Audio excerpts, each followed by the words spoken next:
Merry Christmas to everybody. We're not going to see you until we're past it, so I wish you all Merry Christmas. Yesterday was a really special day for these players in that we had Christmas for a bunch of families. They sang, they gave out presents, they met with the families, they served them food, they had conversations, they found out things about the families that kind of, rocks you a little bit. And so it was a huge day for our players, and something that I always look forward to the day because I want to see how our guys respond. And Eric and I talked. You look around the league, and our players they're doing stuff for other families during this time. And if I tell you every player, it probably is. Some of them are more public about it. Some of them are more quiet. And that doesn't mean the guys that aren't playing aren't doing things. They probably are too. So it's one of my favorite days of the year when we are able to do that for my players and for the families. How good is the timing of that? How good is the timing that comes in the middle of this really difficult schedule? It has nothing to do. It really doesn't have anything to do with, it's where we can plug it in where it makes the most sense for the families and where we have the time for our team, because I don't want to overload them with things, but it's a big day when your joy comes from what you're doing for someone else. And it's not what you're gathering, it's what you're giving. And I'm just telling you, it's for me to see it. And one little girl had lost her mother in an accident, being raised by a grandmother. Another family, the father lost his job in the hallway before he walked in to have dinner. They just called him and said, we're laying you off. Now, it may have been a layoff for Christmas, and I don't know, but, and he's able to enjoy this and have these players understand, only by the grace of God, that's not you or won't be you. And so, it has nothing to do with, we beat Utah, we lost to Utah, who we have coming, it has nothing to do with that. This is one of those moments as a coach you get to teach more than just what it is in basketball. The kids did great academically. There was a lot of good news of what we're doing. I like the team. We're getting better.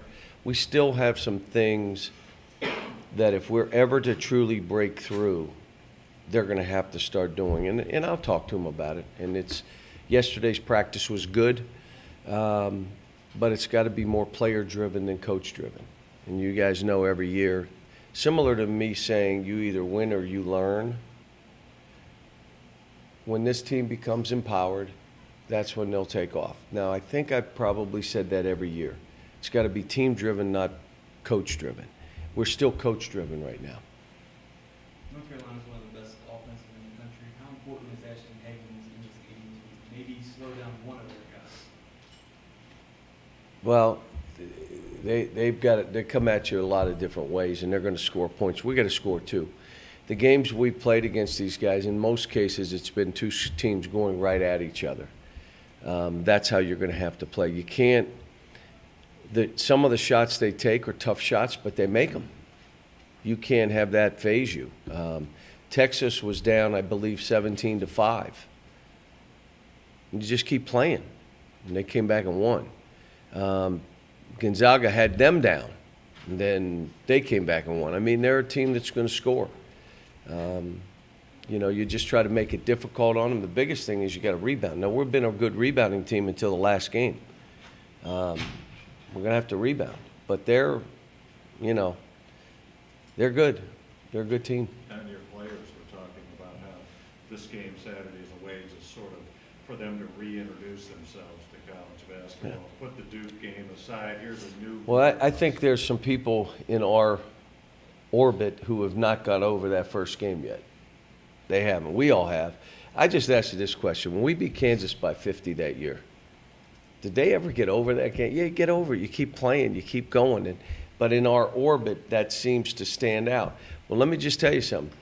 This team we're playing is going to try to do the same thing to us. you either go fight, be willing passers to make the game easy for us, make the game as hard as you can for them, and they may score anyway and not just move on to the next play. But there's no doubt in my mind we're getting better. But until they are empowered, they're not going to be what we're all looking for them to be. And I'm telling you, we're still, yesterday was a coach-driven practice. We just, at some point, it's got to be player-driven. We're trying some things, we're doing some things, we're moving some people around. There's stuff I like that we're doing. And, you know, it's just different here because there's no, like, here's how we're going to play. There's a basics of defensively and offensively. But exactly what we're going to run and how we're going to defend pick and rolls changes year to year because our team changes. That's why it takes time. And that's why we rely on the process as you're trying to get through. You're trying to win as many games as you can, but it becomes a process. Just gives us a longer team. Gives us somebody with length. And he went in again, got 2 quick offensive rebounds last game, and but the game got a little rough, and I, you know, talking to him about that, and, you know, sustaining when you feel, making yourself uncomfortable so you can play when you're uncomfortable. In other words, you're a little winded, they're playing a little more physical than you're used to, but you got to be able to play through that. And young players, it's hard for them. Is there a certain attribute that every Roy Williams team has? They play fast. They get it up the court in a hurry. They look for quick post-ups. They play through their point guard a lot. You know, that player is a vital position for them. But he does a great job every year. They had 23 turnovers against Gonzaga. What does that suggest to you, maybe a vulnerability? They beat them. If we beat them, they can have 5 turnovers. Don't really care. But they, you know, they're like us. We have 5 or 6 last game. Is that any indication? We've had 19. We've had big guys throw it all over the place. We've had some guards throw it all over the place. They've got some young players that they're playing, and then they've got some veterans who kind of settle them down, a couple seniors. But they're really good, really good. It gives me a chance to maybe look at Nick in there with EJ and then one of those other kids at the 4. Yeah. Just trying it, you know. Try to play in some zone, and you would think we'd be better with that bigger lineup in a zone, and okay. Still trying to figure out that stuff too. Yeah, it's the Christmas season. What's the present that brought the most joy to Brad's face that you can remember while he was growing up? Well, when he was a little kid, I always used to say, there's no one that has more fun than you. He said, no one. So he would enjoy any of this. But the funny thing is, if you go to our tree, you know how people make ornaments when they're 6 and 7 and 8 and 9, and they make an ornament and, you know, a candy cane or for probably 8 straight years, it was his picture in something, was his ornament. So you have all kind of Brad pictures over the years on our tree. So he's kind of, must be like his mother, I guess. I don't know, but like seeing pictures of himself, I guess. Are you eager to see how your young guys respond to this moment? I'm excited about every game we play because it gives us a chance to see where we are. And we're going through practice with one thought: let's get better today. And then let's see where we are. Everything is an experience with this team, and you can't learn about your team against Popcorn State. How many years have I been here? 10. You win or you learn. Empower your team. I really like my team. I mean, 10 years has been about the same pace of the team. Some teams started ahead because more guys returned. Some teams started behind this team because of trying to play all freshmen or what we returned or didn't return. But yeah, we're just trying to do this and methodically do it. And I want to enjoy walking into a game, and I will this weekend. I enjoyed walking into the Utah game. In the morning, I was saying, it's game day. Let's go. It's game day to try. This is why we do this. And you know, it's hard for these kids because it's, you know, the stuff piles up on them a little bit. But it's the life they chose. So let's go. Let's play these games. And we don't have an easy game the rest of the way. Like, there's no, all right, you're going to win by 20. No. Every game's going to come down to it. We worked on situation some. We talked about situation some, more than we had at the beginning of the year, which, you know, the Seton Hall game probably showed me more than anything else. We need to spend more time because we're going to be in close games, and they have to know how to finish a game.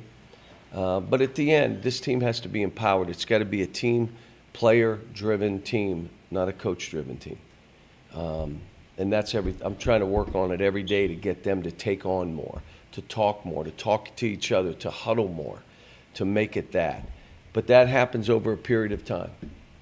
John, what do you think of Luke May? What sort of a challenge is he to contain? Well, he plays as hard as he could play on every possession. There's no take off a possession or two. He could do it in the post, and he can do it shooting threes. He's got a little fadeaway, step away he's starting to shoot. But here's the best thing. He's a good athlete. Not a great athlete. He's averaging 10.5 rebounds a game. Just works harder than the other guy. So if you take possessions off, he will rebound on you and get back. Whoever's playing him, you cannot take possessions off. You can't, well, just one play. What's the big deal? That player plays on every possession, which is why he does what he does.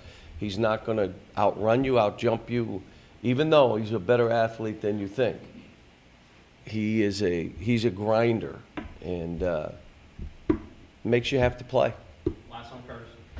EJ said you guys are going 2-3 times a day at Camp Cal time. Is this the right time for Jamal maybe to get back in game shape? He's been way better. Like, I had to remind them, do you guys understand Seton Hall, what was that, 7 games ago? That we had to walk down the bench. Do you think you can go in the game and play? Yeah, no, really. I mean, can you go in there? You haven't practiced but 2 days, 3 days. Can you do this? So we're trying to define his role a little bit. I'm telling you, I'm watching him. He's trying like crazy. He's working.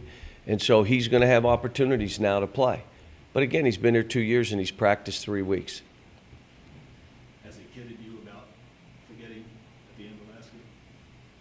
No, he didn't. We didn't talk about it. But I've done that before with guys. Like, I walk down, I forgot you were down here. I mean, I get wrapped up in the game. I'm not looking at the bench, okay, who can I please or who can I make mad, or, I'm coaching the game.